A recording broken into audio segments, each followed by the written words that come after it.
Salut à tous et bienvenue sur ma chaîne éducative. Aujourd'hui, on se plonge dans une œuvre incontournable du théâtre français, Antigone de Jean Anouilh. Dans cette vidéo, je vais vous présenter un extrait du prologue suivi d'une série de questions de compréhension et d'analyse parfaite pour vous entraîner à l'examen. À la fin, je vous proposerai aussi un sujet de production écrite avec une correction détaillée. Alors, restez bien jusqu'au bout. Niveau baccalauréat, examen de français, texte, extrait d'Antigone de Jean Anouilh, page 121, 122, 123 du roman. Je répète, les pages 121, 122, 121, 123 du roman. La fin du roman. Le texte. Je lis le texte. Crayon, elle aussi, elles dorment, tout. C'est bien, la journée a été rude. Un temps, il dit sourdement, cela doit être bon de dormir. Le cher, et tu es tout seul maintenant. Crayon, crayon tout seul, oui. Un silence, elle pose sa main sur l'épaule de son page. Petit, le page, monsieur.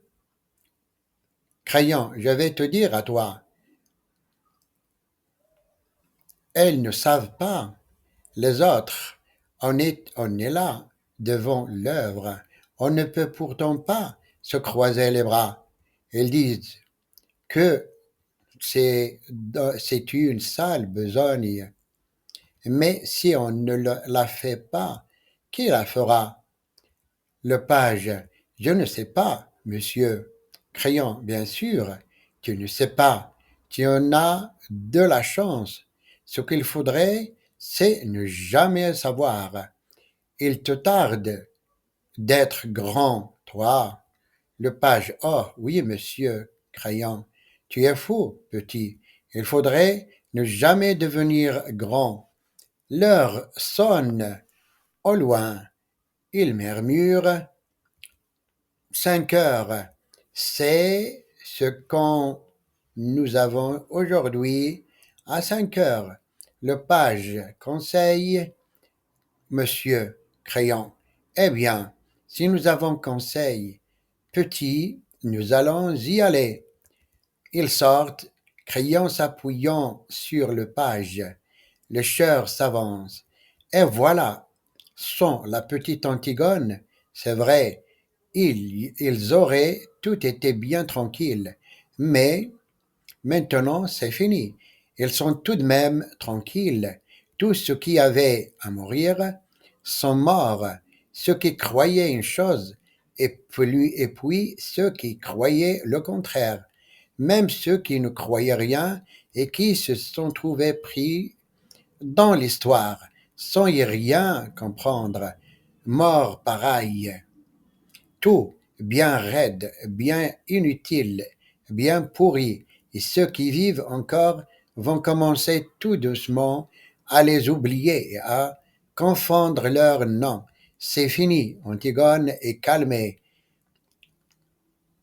Maintenant, nous ne saurons jamais de quelle fièvre. Son devoir lui est remis. Un grand apaisement triste tombe sur Thèbes et sur le palais vide où Créon va commencer à attendre la mort. Pendant qu'il parlait, les gardes sont entrés, elles se sont installées sur un banc, leur titre de rouge à côté d'eux, leur chapeau sur la nuque, et ils ont commencé une partie de cartes. Le cher, il ne reste plus que les gardes. Eux, tout ça, cela leur est égal. C'est pas leur oignon. Ils continuent à jouer aux cartes. Le rideau tombe rapidement pendant que les gardes abattent leur atout. Fin du roman Antigone. On passe maintenant à la question de compréhension. 1. Question 1. Quel est le principal sujet de conversation entre Crayon et Lagarde au début de l'extrait? Question 1. Quel est le principal sujet de conversation entre Crayon et le garde au début de l'extrait?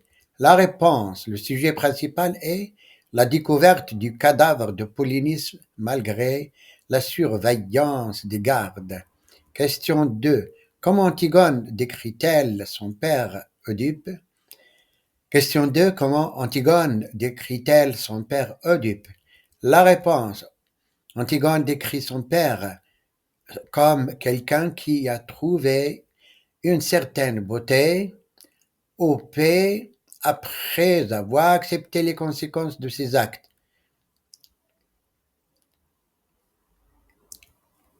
Question numéro 3.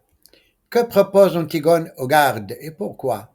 Question 3. Que propose Antigone aux gardes et pourquoi? La réponse. Antigone propose aux gardes un anneau en or en échange de son aide, probablement pour accomplir un acte lié à son frère Polynice. Question 4. Quel sentiment Crayon exprime-t-il à la fin de l'extrait concernant sa solitude? Question 4. Quel sentiment Crayon exprime-t-il à la fin de l'extrait concernant sa solitude? La réponse. Crayon exprime un sentiment de solitude et de fatigue, disant qu'il est tout seul. Elle semble accablée par le poids de ses responsabilités.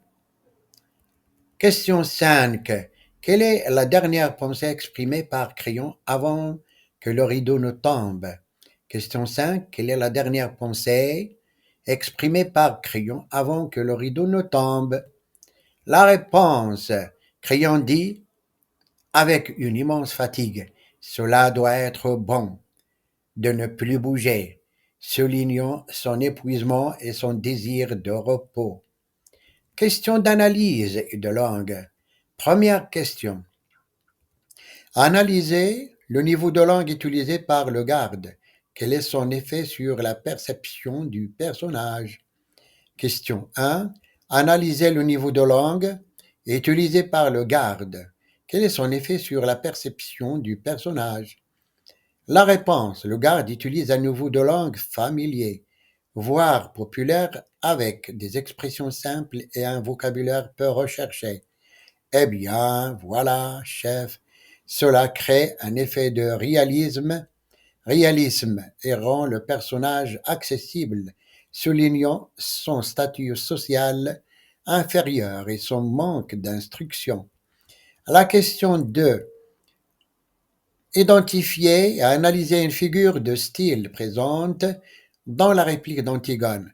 Votre espoir, votre cher espoir, votre sale espoir.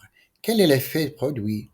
Question 2. Identifier et analyser une figure de style présente dans la réplique d'Antigone. Votre espoir, votre cher espoir, votre sale espoir. Quel est l'effet produit? La réponse. Il s'agit d'une gradation ou accumulation et d'une antithèse.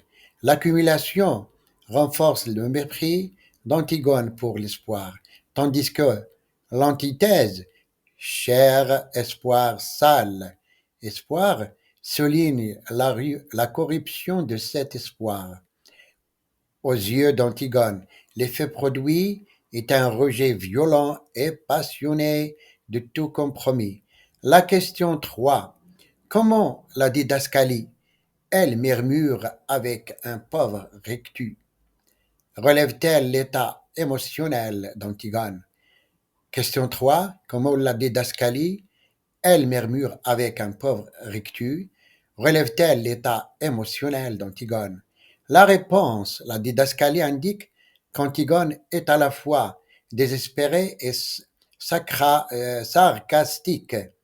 Le pauvre Rictus suggère un sourire forcé et amer, montrant sa souffrance et son mépris pour la situation. Question 4. Quel est le rôle du chœur à la fin de l'extrait? Quatrième question.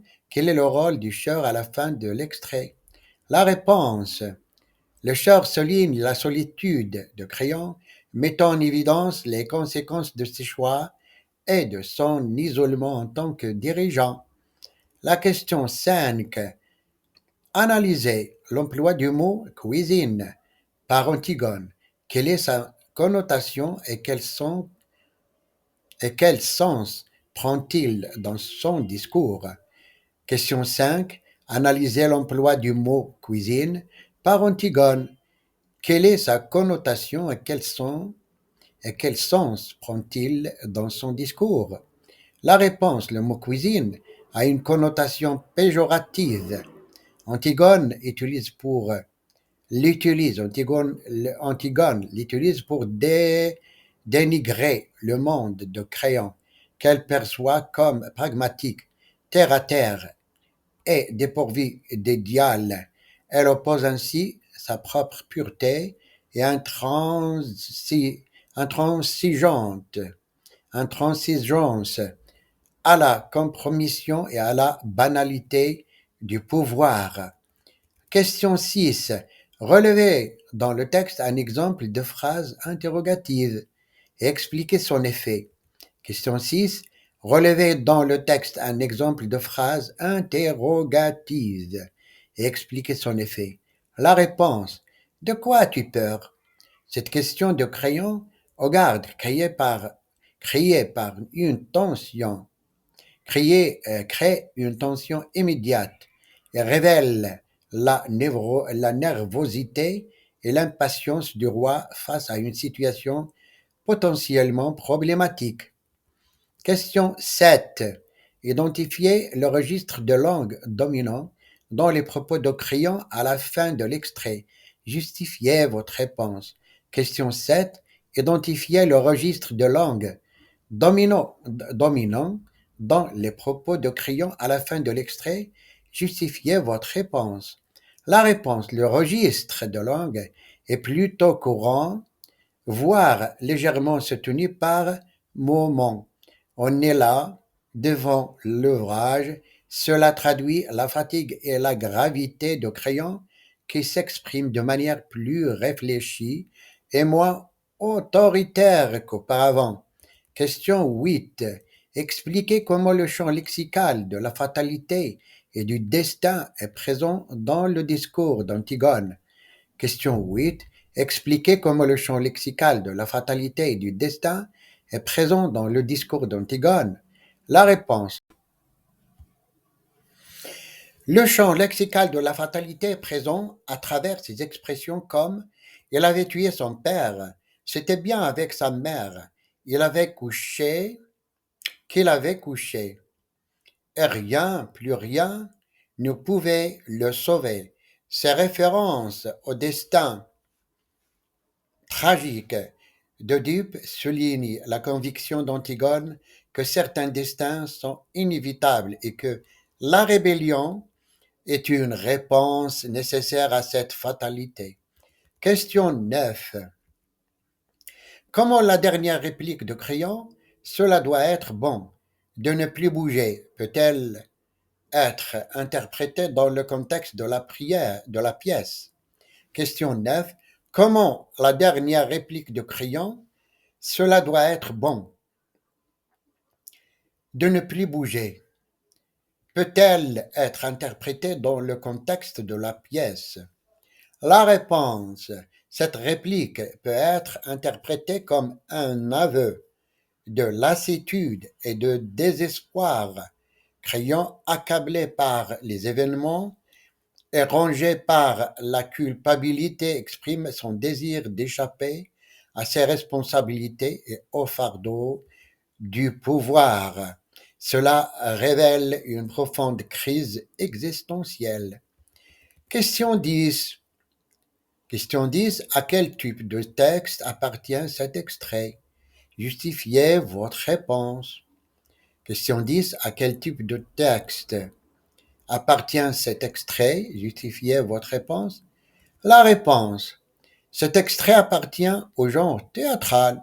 On le reconnaît à la présence de dialogue, de didascalie, indications scéniques et à la structure typique d'une scène de théâtre. Passons maintenant à la production écrite. Le sujet. La désobéissance est-elle toujours justifiable? Développez votre point de vue sur cette question en vous appuyant sur le texte d'Antigone et sur vos connaissances personnelles. Je répète le sujet. La désobéissance est-elle toujours justifiable? Développez votre point de vue sur cette question en vous appuyant sur le texte d'Antigone et sur vos connaissances personnelles. Les critères de correction, conformité à la consigne, cohérence de l'argumentation, organisation du texte, correction de la langue, mise en page et ponctuation. Maintenant, passe à la correction de la production écrite. Possible. La question de la justification. La question de la justification de la désobéissance traverse l'histoire et la littérature, posant un défi constant à notre conception de l'autorité et de la morale. Si l'ordre établi est essentiel à la stabilité d'une société, l'obéissance aveugle peut mener à l'injustice et à l'oppression. Dès lors, la désobéissance peut-elle être considérée comme un acte légitime, voire nécessaire? Cette interrogation, au cœur de la tragédie d'Antigone de Jean Anouilh, mérite une analyse approfondie.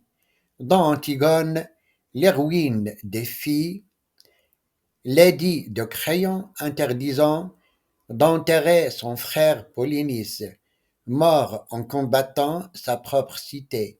Antigone, mue par un sens aigu de la justice et de la piété filiale, choisit de désobéir à la loi humaine pour se conformer à une loi supérieure, celle de sa conscience et des dieux. Son acte, bien que conduisant à sa perte, incarne une forme de résistance face à un pouvoir qu'elle juge illégitime. Antigone illustre ainsi l'idée que la désobéissance peut être justifiée lorsque la loi positive entre en conflit avec les valeurs fondamentales de l'individu. Par ailleurs, l'histoire nous offre de nombreux exemples de désobéissance civile ayant conduit à des avancées sociales majeures. La lutte contre la ségrégation raciale aux États-Unis, menée par Martin Luther King, est un exemple éloquent. En refusant d'obéir aux lois ségrégationnistes, King et ses partisans ont contribué à la transformation de la société américaine et à la reconnaissance des droits civiques des Afro-Américaines. De même, les mouvements de résistance durant la Seconde Guerre mondiale ont démontré que la désobéissance à un régime totalitaire pouvait être un devoir moral. Ces exemples montrent que la désobéissance, lorsqu'elle est motivée par des principes éthiques et vise un objectif juste, peut être un moteur de progrès et de libération. Il serait toutefois naïf de considérer que toute forme de désobéissance est justifiable.